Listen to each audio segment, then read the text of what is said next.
Kayak kalian kalau ada temenmu ngapain ya wes terus no ayo terus no itu kan kamu ancang-ancang sebentar lagi tak sikat kamu. Nah, itu mirip istidraj itu begitu.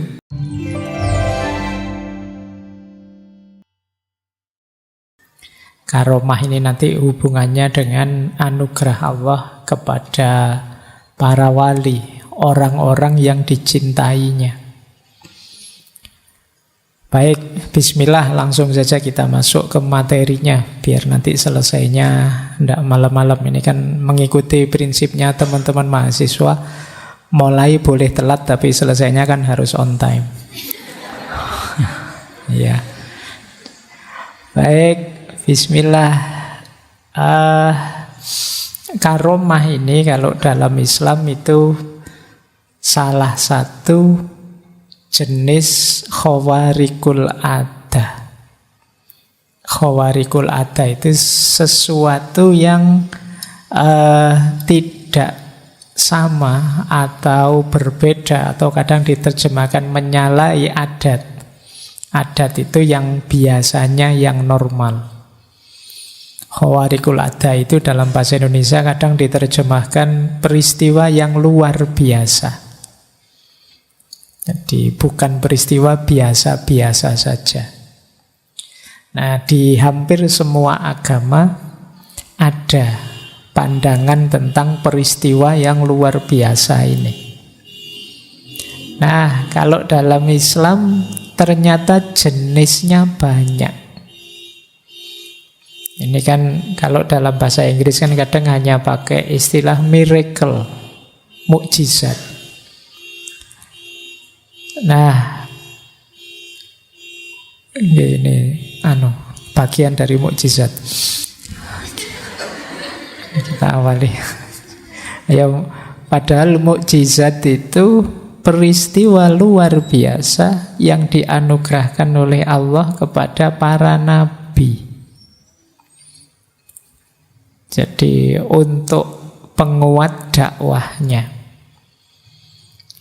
Meskipun kalau dalam bahasa Indonesia kata mukjizat ini rasanya umum saja.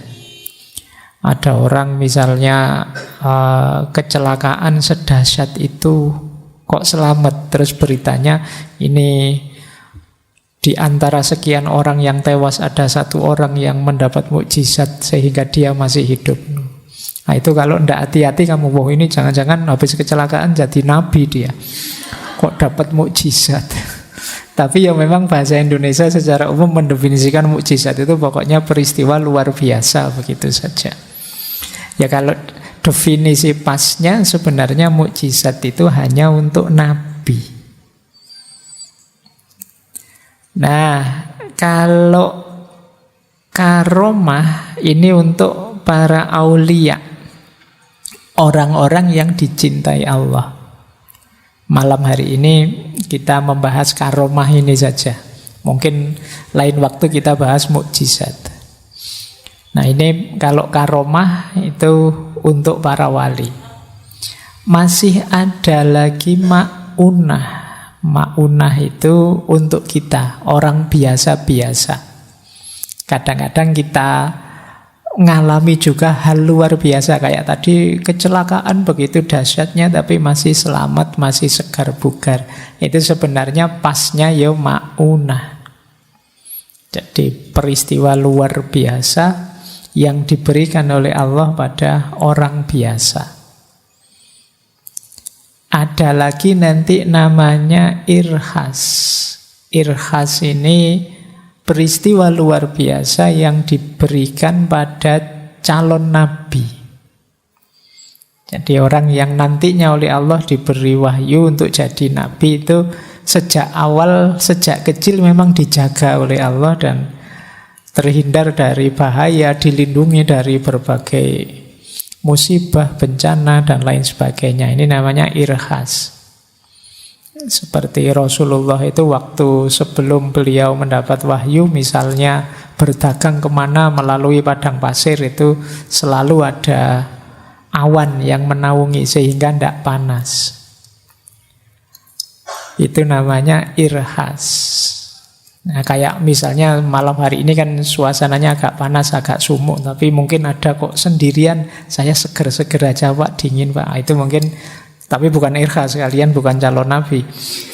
Ini namanya ma'unah. Nah, kalau kalian, kita ini orang biasa, namanya ma'unah.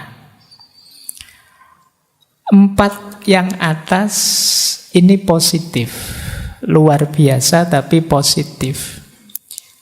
3 yang terakhir luar biasa tapi negatif. Ada namanya istidraj. Istidraj itu peristiwa luar biasa yang diberikan oleh Allah pada orang-orang yang negatif, orang jahat, orang banyak dosa, orang banyak maksiat. Itu kadang oleh Allah diberi juga anugerah-anugerah yang luar biasa. Tapi ini dalam rangka biar dia tidak sadar-sadar, biar nanti menghukumnya mantep. Nah, kayak kalian kalau ada temenmu ngapain, ya wes terus no, ayo terus no, itu kan kamu ancang-ancang sebentar lagi tak sikat kamu. Nah, itu mirip istidraj itu begitu. Kamu diusili temenmu terus kamu, ya tunggu aja, ayo wes terusin, tunggu aja. Ini kan, nah, itu kalau kamu tidak sadar-sadar, padahal ini istidraj, itu pada saatnya ya habis kamu dengan murkanya Allah dan siksanya Allah. Ini namanya istidraj. Jadi maka ya yang untuk kita orang biasa, Pak saya itu padahal sholatnya masih bolong-bolong loh Pak. Tapi kalau saya ngomong itu kok mesti pas ya, mesti cocok ya. Jangan-jangan saya ini calon wali apa-apa ya. Enggak, ya itu mungkin istidraj saja dari Allah. Jadi memang sengaja dibuat begitu biar kamu enggak sadar-sadar. Kalau diingatkan dengan musibah, bencana, mungkin kamu cepat sadar, ya Allah, aku dosa apa, aku kok begini itu. Tapi kalau diberi nikmat terus, nah itu dikasih istidraj oleh Allah. Nah, kamu malah terlena, merasa sudah benar, padahal salah. Nah, ada lagi sihir. Sihir ini perbuatan luar biasa yang dilakukan oleh orang-orang jahat untuk tujuan jahat. Ini sihir. Kalau Imam Ghazali menyebutnya salah satu ilmu yang madhmumah, ilmu yang tercela. Jadi ada ilmu-ilmu yang sebaiknya kita tidak usah mempelajari. Itu namanya sihir. Ada lagi yang terakhir namanya ihanah. Ihanah itu peristiwa luar biasa yang diberikan oleh Allah untuk menghinakan orang ini. Jadi derajatnya malah turun. Luar biasa, tapi luar biasa negatif. Misalnya ada zaman Nabi itu Nabi palsu. Namanya Musailamah. Ada yang membaca nama pasnya sebenarnya Musailimah. Tapi ya, ini pokoknya ini orang ini ngaku Nabi palsu. Satu ketika dia ada orang buta datang dan dia bilang, nanti setelah saya berdoa, butamu akan sembuh, kamu bisa melihat. Tapi begitu, ini orang ini buta sebelah matanya. Begitu Musailamah berdoa, malah buta dua-duanya. Nah, ini namanya ihanah. Jadi oleh Allah ditampakkan kehinaannya. Nah, kamu habis berdoa malah jeblok. Nah, itu ihanah. Jadi ini peristiwa luar biasa juga, cuma luar biasa mengenaskan. Jadi tidak selalu kalau istidraj, jadi memang luar biasa positif sebenarnya meskipun untuk orang yang negatif. Tapi kalau ihanah ini luar biasa negatif untuk orang yang negatif.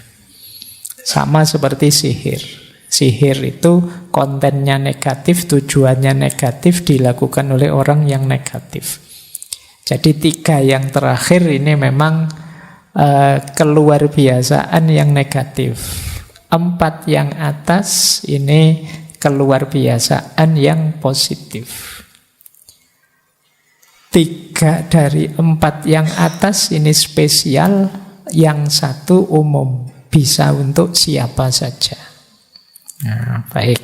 Ini peristiwa-peristiwa khawarikul adah. Jadi dalam agama diakui memang ada peristiwa luar biasa ini.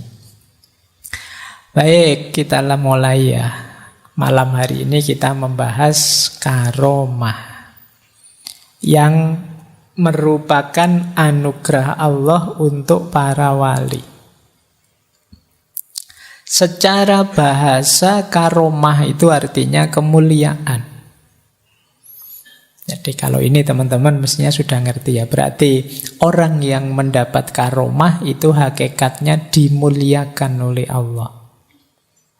Kalau secara istilah biasanya istilah karomah ini dipakai juga kadang untuk muamalah. Untuk bidang muamalah itu karomah ini artinya orang yang dermawan. Orang dermawan itu kan mulia, suka membantu orang. Nah, kalau di bidang tasawuf ya tadi peristiwa luar biasa yang diberikan Allah pada para walinya. Nanti kita bahas sebentar apa sih wali dan cirinya itu. Definisi paling masyhur dari karomah misalnya kita ambil dari Jawahirul Kalamiyah Al-Jazairi. Kata beliau, karomah adalah perkara luar biasa yang tampak pada seorang wali. Nah, ini definisi yang di mana-mana dipakai. Atau lebih panjang lagi, sesuatu yang luar biasa yang tampak dari seorang hamba yang jelas kebaikannya, yang ditetapkan karena adanya ketekunan. Nah, ketekunan ini istiqomah. Makanya tadi saya disebut oleh banyak para wali juga kuncinya karomah itu istiqomah. Dalam mengikuti syariat Nabi dan mempunyai iktikad yang benar. Kalau ini definisi dari Syekh Al-Bajuri, Tuhfatul Murid. Ini belakangan sering saya sebut referensinya ya biar teman-teman tahu dan paling tidak nanti kalau ada yang motong-motong biar ngerti bahwa ini quotes-nya tidak dari saya. Karena banyak sekali potongan-potongan itu yang pakai nama saya seolah-olah aku ini pinter banget, hebat banget. Wong ya cuma ngutip. Jadi semoga teman-teman tidak overestimate. Jadi tidak nganggep wah Faiz canggih sekali ya kalau bikin kalimat. Wah aku cuma ngutip. Itu kebetulan yang dianu pas bagus, nanti jangan-jangan yang dikutip pas jelek ya dianggapnya wah pikirannya kok kayak gini ya, bisa begitu nanti. Maka teman-teman yang motong-motong agak hati-hati ya. Lebih lengkap, lebih bagus. Atau ngertilah caranya motong biar tidak separuh-separuh. Saya khawatirnya kayak Fawailul lil musallin zaman Abu Nawas itu. Dipotong di situ saja. Wah, menurut Pak Faiz ternyata sholat itu bisa membuat orang masuk neraka. Dalilnya fawailul lil musallin. Titik terus dipotong di situ. Nah, hati-hati dengan yang motong-motong. Baik, jadi ini definisi. Ini definisinya sederhana sebenarnya. Ada banyak definisi yang lain dan panjang-panjang. Tidak saya bawa ke sini, saya khawatirnya tambah ruwet, teman-teman tambah bingung. Pokoknya intinya, perbuatan luar biasa yang berasal dari orang soleh atau walinya Allah, itu namanya karomah. Ada banyak dalilnya. Antara lain, yang ini kita kutip minggu lalu, dalil ini surat Yunus ayat 62 sampai 64. Ala inna awliya Allahi la khaufun alaihim wa la hum yahzanun. Ketahuilah wali-wali Allah, sesungguhnya wali-wali Allah itu tidak ada rasa takut pada mereka dan mereka tidak sedih. Yo, dengan ukuran ini saja insya Allah saya dan teman-teman semua bukan wali. Wong kita gampang galau, kita gampang panik, gampang sedih, gampang takut, apa saja kita khawatirkan. Ya mungkin level kita memang bukan aulia. Kalau sudah levelnya aulia karena hidup itu sandarannya sepenuhnya Allah saja, tujuan dan orientasinya Allah saja, maka batinnya mutmainnah. Sehingga la khaufun alaihim wa lahum yahzanun.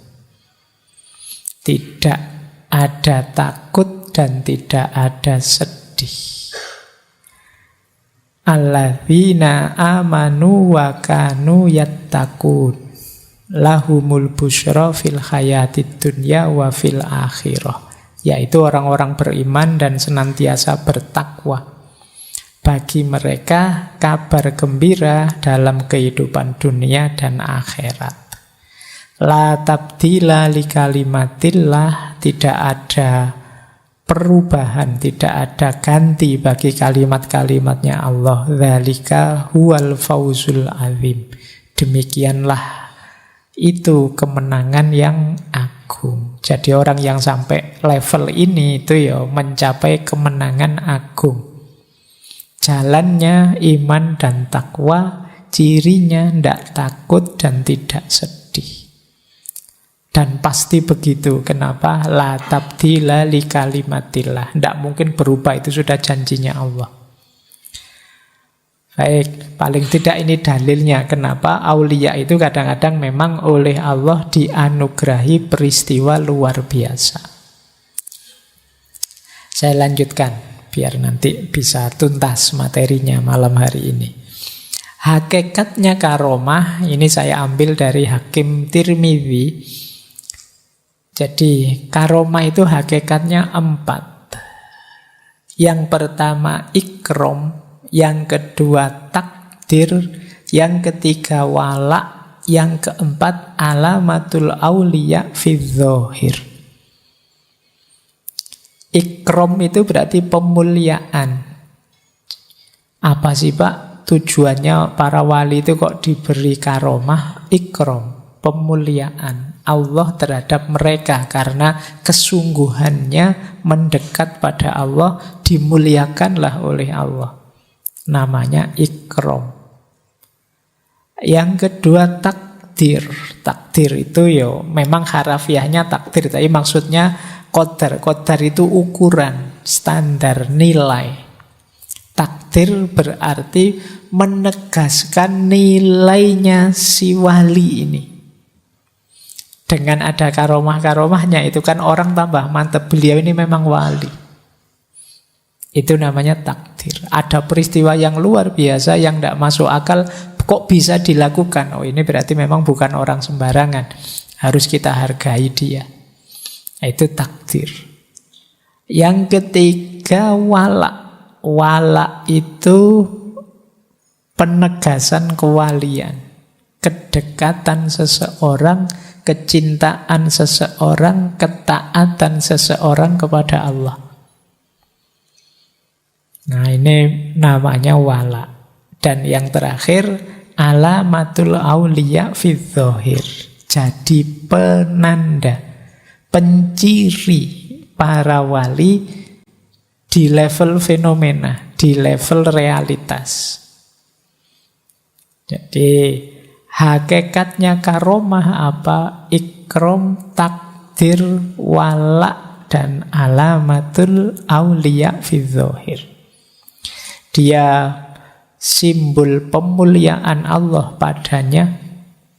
Adanya karomah itu menegaskan nilai ketinggian makomnya, takdir, dan menunjukkan kepatuhannya, loyalitasnya, kedekatannya dengan Allah, wala.